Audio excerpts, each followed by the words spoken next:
సౌందర్యలహరిలో 8వ శ్లోకం. ఇంతకు ముందు శ్లోకంలో అమ్మవారి యొక్క స్థూల రూపం గురించి తెలిపారు. ఈ శ్లోకంలో ఆ అమ్మవారు ఎక్కడుంటారో చెప్తున్నారు. ఈ శ్లోకం ఒక మహామంత్రం.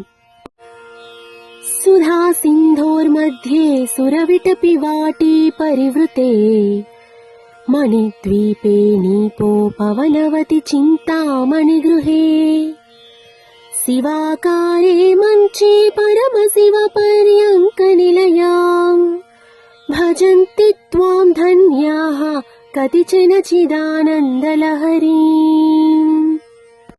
అమృత సముద్రం మధ్యలో కల్పవృక్షములతో కూడినటువంటి మణిద్వీపం ఉంది. అందులో కడిమి చెట్ల తోటలో చింతామణి గృహే అంటే చింతామణి గృహ మధ్యలో శివాకారమైన మంచము పైన పరమశివుని అంకము పైన అంటే పరమశివుని ఒళ్ళో కూర్చొని ఉన్నారట అమ్మవారు.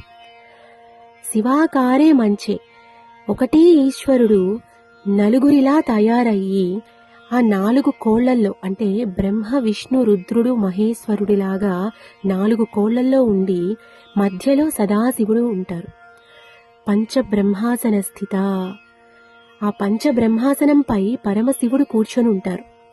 పరమశివుని ఒళ్ళో అమ్మవారు కూర్చొని ఉంటారు.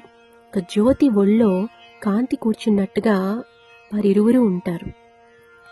శివ కామేశ్వరాంకస్థ శివ స్వాధీన వల్లభ అంటే శివుడు శక్తి సమయాచారాన్ని సమన్వయాన్ని తెలుపుతున్నారు.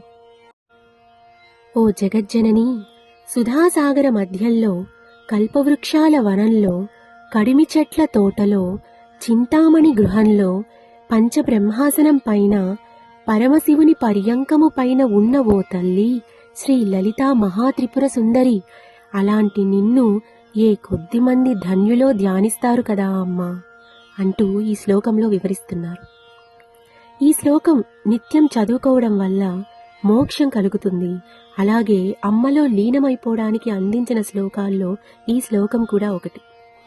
మన ఇల్లునే అమ్మవారి ఇల్లుగా చేసుకోవాలంటే అమ్మవారి ఇల్లుని నిరంతరం ధ్యానించాలి. అలా ధ్యానిస్తే మన ఇల్లు మన ఒళ్ళు కూడా అమ్మవారి ఇల్లు అయిపోతుంది. అమ్మవారి ఇల్లు అంటే కోట్లాది లక్ష్మీదేవిలు ఉన్నట్టే. కమలా కోటి సేవిత, అమ్మవారి రూపాన్ని అమ్మవారి లోకాన్ని ఏ ఇంట్లో అయితే ధ్యానిస్తారో ఆ ఇంట్లో అన్ని దోషాలు పోతాయని ఏమాత్రం సందేహం లేదు. అంత గొప్ప శ్లోకం ఇది. ఈ శ్లోకంలో ఈ బీజాక్షరాలతో కూడిన యంత్రాన్ని మనం చూడొచ్చు. శ్రీమాత్రే నమః.